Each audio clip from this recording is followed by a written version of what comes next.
भारत के 3 जहाजों पर हमला करके और जिस जहाज पर भारतीय नाविक सवार थे उनमें से 3 की मौत के बाद अमेरिका फंस गया है। अमेरिका जानता है कि खाड़ी देश में टिके रहने के लिए उसे कई दोस्तों की जरूरत पड़ेगी जब ईरान जैसे देश से उसका पंगा चल रहा हो। अब ऐसे में उन सब चीजों से बाहर आ पाता उससे पहले ही ईरान ने टारगेट लिस्ट हाथ में थमा दी है कि डील अपनी जगह है, क्योंकि डील डील तुम भी चिल्लाते हो और उसके फौरन बीच में ही हमले कर देते हो।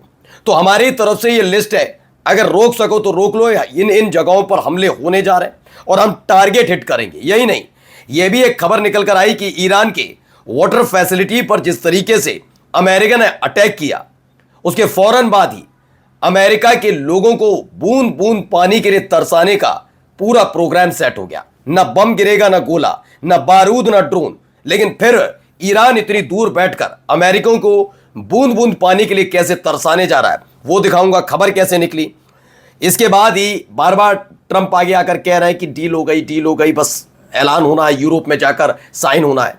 ईरान ने स्पष्ट कर दिया है कि हाँ, कुछ मुद्दों पर बातचीत हुई, वो सफल भी रही है, लेकिन जब तक इस पर साइन ना हो जाए, जब तक इसका आधिकारिक ऐलान ना हो जाए और ईरान की तरफ से आधिकारिक ऐलान ना हो, तब तक इसे पूरा ना माना जाए। यानी कि ट्रंप के उस बयान पर पानी फेर दिया ईरान ने, जिसके जरिए और कई मुस्लिम परस्त देश मिलकर इस पर विचार कर रहे हैं कि क्या है।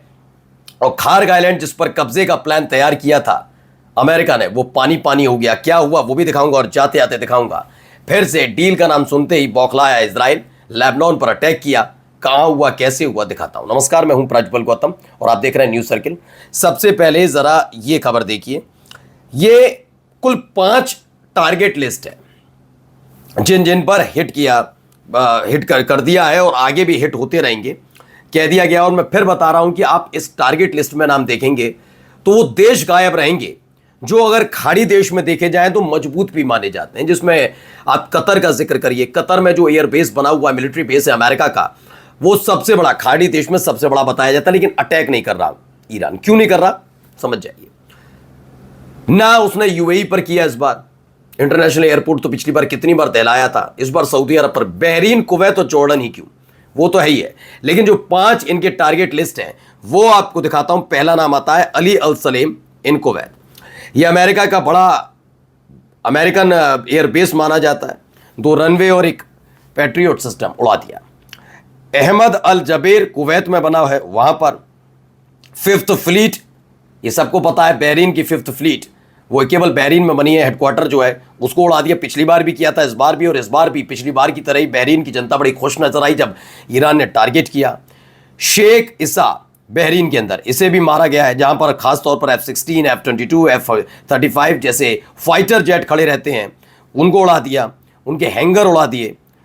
अल अजराक जॉर्डन के अंदर बना है, जहां पर F-16 और F-15 हैंगर हैं, जो हमने आपको खबर भी दिखाई थी। हैंगर का हैंगर उड़ा दिया, उसमें कई F श्रेणी के फाइटर जेट मारे गिराए गए। अब एक खबर आई थी, आपको याद होगा, हमने दिखाई थी 5-6 दिन पहले ही। अमेरिका ने एक स्ट्राइक की, वो लगातार स्ट्राइक कर रहा है दक्षिणी ईरान पर, जिसमें से आप अमूमन देखेंगे बंदर अब्बास पर भी होता है, उसके पास वाले इलाके पर भी है, और ईरान के एक आइलैंड पर भी अटैक हो रहा है, केशम द्वीप पर, केशम आइलैंड पर। अब इन तमाम के बीच एक जगह और अटैक किया था जिसमें वाटर फैसिलिटी जो है ईरान की, उसे टारगेट किया।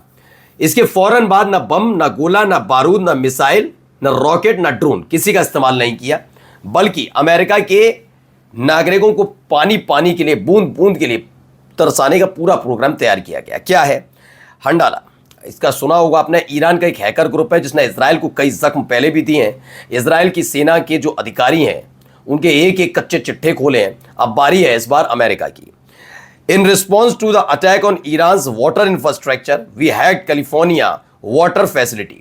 तो ईरान के हैकर ग्रुप हंडाला ने ऐलान किया है कि जिस तरह से अमेरिका ने ईरान के वाटर इंफ्रास्ट्रक्चर पर अटैक किया, उसके एवज में उन्होंने, यानी हंडाला ने, ईरान के हैकर ग्रुप ने कैलिफोर्निया का वाटर फैसिलिटी को हैक कर लिया है।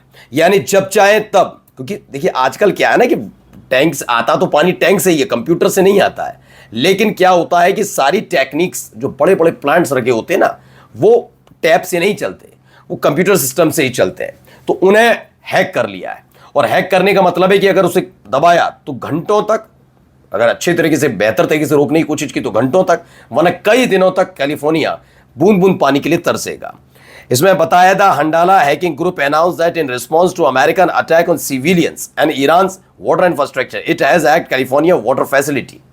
जिससे हड़कंप मच गया अमेरिका में कि कैलिफोर्निया में बूंद बूंद पानी के लिए तरस जाएंगे। ये अलग तरह की वॉर की तरफ बढ़ रहा है। मैं बार बार कह रहा हूं, इस बार ईरान बड़े स्ट्रेटेजिकली तरीके से चल रहा है पूरा का पूरा मामला।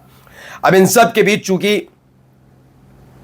ट्रम्प कह रहे थे कि भाई ये डील हो गई है, बातचीत हो गई है, ईरान झुक गया है, तमाम बातें, इन सब के बीच क्या है? Iran state media confirm deal with the US and से इट इंक्लूड लिफ्टिंग सैंक्शन, यानी जो प्रतिबंध लंबे समय से ईरान पर लगाए जाते रहे, इस डील के जरिए वो हटेंगे। इस पर बातचीत हुई, सफल बातचीत है।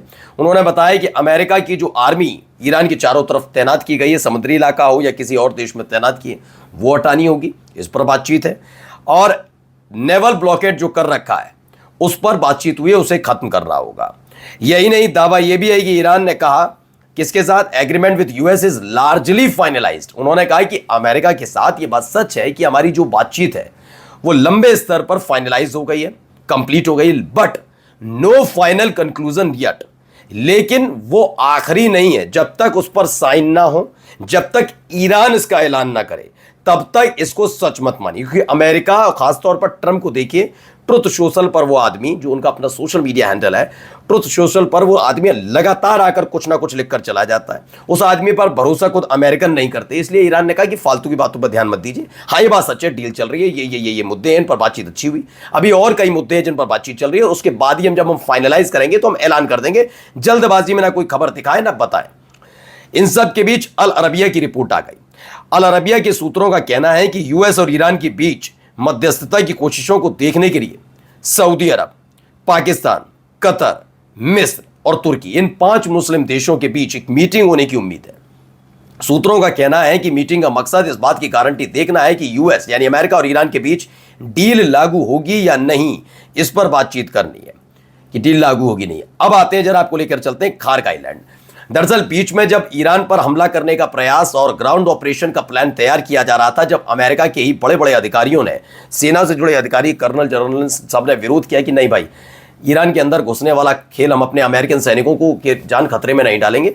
इस पर भड़क गए थे ट्रंप भी, लेकिन फिलहाल उन्होंने कहा चलिए वहां नहीं तो खार्क आइलैंड पर हमला करके उसे कब्जा कर लिया जाए। खार्क आइलैंड पर कब्जे का मतलब है कि ईरान की अर्थव्यवस्था का एक बड़ा हिस्सा टूट जाना। जैसे ही इस पर पहला अटैक हुआ था, ईरान ने इस पूरे आइलैंड को एक तरीके से मिलिट्री अड्डा बना दिया अपना। देखिए, Iran has spend months preparing for potential US attack on Kharg island.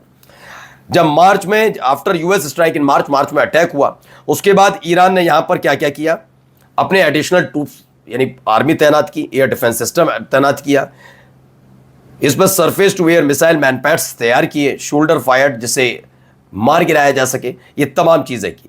और जब आज डील आखिरी मोर्चे पर चल रही है और इजराइल कुछ ना करे, ऐसा हो सकता है क्या? तो देख लीजिए, धुआं उठता हुआ आपको नजर आ रहा होगा। जी हां, फिर से इजराइल ने एक अटैक किया, ऐसा खबर है, निकल कर आई है। देखते हैं ये डील किस स्तर पर जाएगी, क्योंकि ट्रंप इजराइल की इन करतूतों को लेकर भी नाराज चल रहा है। नमस्कार।